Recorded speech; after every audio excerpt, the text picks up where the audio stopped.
Hey everybody, welcome to my YouTube channel. This is my name. I'm not going to say it out loud, but that is my name.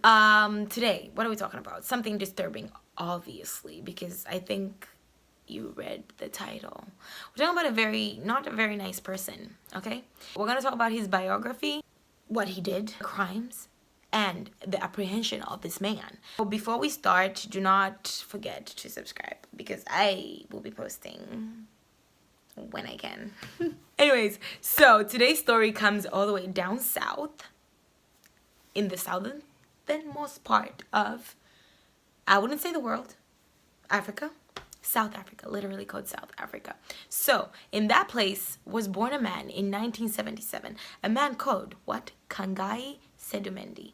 Khangai Sedumedi was born from a Shona man called Adam Wakapa, who was his dad, obviously, because he was born from him, and a Kosa, I hope that's how you pronounce it, a Kosa woman called Jacqueline Sedumedi. Then I'm thinking, why didn't he take his dad's last name? So like, is that like the tradition? Anyway, he was born Khangai, but then he's called Khangai by his Kosa family members because they couldn't pronounce Khangai. And I hope I'm not also pronouncing it weird, but that's what I'm reading. It's Khangai. Yeah, so the story of this man. The man of the topic, the hour, the minutes, the man of the minutes, today is Khangai, as we said earlier on. So this guy was born in 1977, and he was raised by his grandma. His granny raised him and his cousins. And, you know, they used to go to church together. It's normal, by the way, in Africa. And I'm thinking other countries, like for somebody to be raised by their grandma. Maybe the parents had like hardships or something. And the grandma was the one who was a bit stable. So it's like, take over, granny, take over. Even though it's not your child, take over. So this guy, apparently, was very calm. He rarely got angry or never got angry. He always avoided fights. He used to go to church. Yeah, so apparently he was a good kid growing up. Didn't do much. They started calling him Jesus. That's how good of a kid he was. But then what he did, So let's talk about his biography now, okay? So when he was only 13 years old, which I think started this whole thing. When he was only 13 years old, his mom suddenly disappeared in 1990 with like unknown whereabouts. And up to now, nobody knows where the mom is. And everybody's just like, where? Literally, that is like insane. How does somebody just disappear like that? But then again, South Africa has lots of crimes and the crime rate is high. So, or maybe she just wasn't happy and she just decided to run away. But, you know, there could be many theories as to what happened to his mom. But the mom did, you know, disappear with no sign of where she could be. So, and after that, this guy who was like calm and like, maybe he wasn't that interactive at the beginning. It became worse progressively. He became more shy, became a loner, and he just wanted to keep to himself because, I don't know, I guess mentally you're just not okay. Like, how does your mom just leave you? Like, he didn't even take pictures with his family. That's how bad things were. Like, they don't have any pictures of him when he was young. That's like, he didn't want to participate in any family events. It's like, okay, I don't care. What are you guys talking about? So, in addition to his mom disappearing and everything, like, prior to his arrest, this man would go on disappearing sprees. Like, he would disappear for weeks on end, days on end, with not telling anybody anything. Like, he would just disappear. And this is when he's a grown man already. Like, he would just disappear. So I'm not really sure why. But there was a long period in time when he disappeared, like from 2012 to 2013, like almost a year. Nobody knew where he was. He came back suddenly, like nothing happened, and he was like, I was in France. And I'm not really sure. I mean, I'm not saying people can't afford to go to France, but this guy was working as a security guard when he was arrested. So I'm pretty sure, like, he wasn't, like, very, like, you know, well-to-do, where he's like, yeah, I'm gonna disappear and go to France for some time, guys. I'm so tired mentally. No.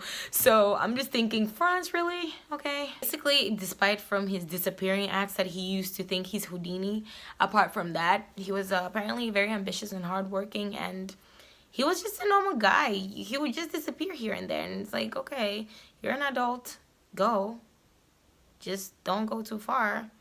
So adding to his normalcy, he was actually a fan of the Orlando Pirates, which is a football club in South Africa. And I just wanted to point that out because, yeah, he was actually just a normal person, like, normal. Let's take it back to 2003 when Khangai befriended a guy called Roland Thabo Mpofu. Yeah, so he nicknamed him Tatibo, who we're gonna call him Tatibo because it's easier. So this Tatibo became so close with Khangai because they were like brothers. He actually went on to marry one of Khangai's cousins, which I guess made them brothers somehow. You know, brothers by marriage or whatever, brothers in law, whatever. They became brothers. So Khangai and Tatibo, they were close, and Tatibo said that he never really saw anything weird about Khangai because he's like, he never used to speak disrespectfully about women. He used to respect women, and like he was just normal. Like he had many female cousins and he treated them with respect. Like everybody should treat everybody with respect. Like there was nothing like a red flag, look at this guy, look what he's doing. No, nothing like that. And but Tatibo was shocked that this guy never spoke of a girl or having a girlfriend or this and that. Like he was just like never talking about having a female friend or girlfriend, which I don't think it's a bad thing to not have any female friends or not to talk about girls. I mean, it's not like all the time you sit down you're talking about girls, like, no. But like, I guess it's kind of a red flag when like never, like ever, you've never talked ever and you don't have any female. I mean, I don't know, maybe it's a flag. I don't know. Now let's talk about the period from November 2011 to January 2015. When this guy committed all his violent crimes. And let me tell you, disclaimer, I really don't like talking about rape or anything sadistic or like murder, but like here I am. But it just interests me, so I find myself in this dilemma. So disclaimer, if you don't like to hear, it's not that graphic. I'm not going to describe graphic details because I also, for my mental health and for my mental well-being, we are not going there. We're just going to talk about surface level stuff. This guy's crimes happened mostly in Century City. As we said, he's called the Century City serial killer. And also in Kensington, which I have never been to any of these places. Yeah, I'm sure there are nice places to live in, except for when this guy was existing. He used to commit his crimes around the Century City train station, which, why? Targeting people that just want to get home? Like, bodies of the deceased were found along a field, like a field that runs along a road called Acre Road, somewhere in Century City, I'm sure. And yeah, they found the bodies. They were bound, tied, like their naked hands tied behind the back. You know what serial killers do when, yeah. So in order for like to calm the city down, the community, like, guys, don't panic. You know how it is in politics. So the mayor at that point was Patricia DeLille. And she told them that whoever has information on this guy, the perpetrator, in order to find this person, we are going to give you guys 50,000 rand, which I don't know in dollars. At that point, must have been $5,000, I think.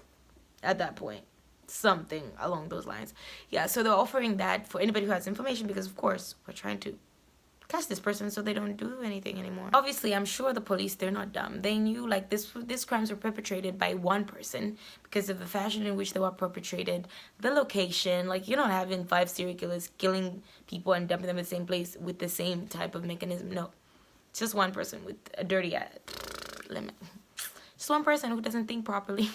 Some person who just doesn't, I don't know what to say. I don't want to be insulting here, you know? This guy was finally arrested. Why? Because first of all, how he was caught in possession with some items that belonged to the victims because he used to rob them, rape, kill. Pathetic. That's what he used to do. So they found him in possession of some of these things, and also his DNA later on was found in the bodies. So they were like, come here. On the 5th of January, they're like, come here. In 2015, they're like, come, let's talk to you. Come. So this guy, they gave him 23 charges, and these charges were 8 rapes, 4 murders, 2 kidnappings, 5 robberies with aggravation, and rape and assault. Ugh. And this was all before the Goodwood Magistrate Court, which I'm sure is a court somewhere in SA. And then after that, he confessed, but he got a plea deal. I don't know why we give people plea deals, but okay, I guess this is the law.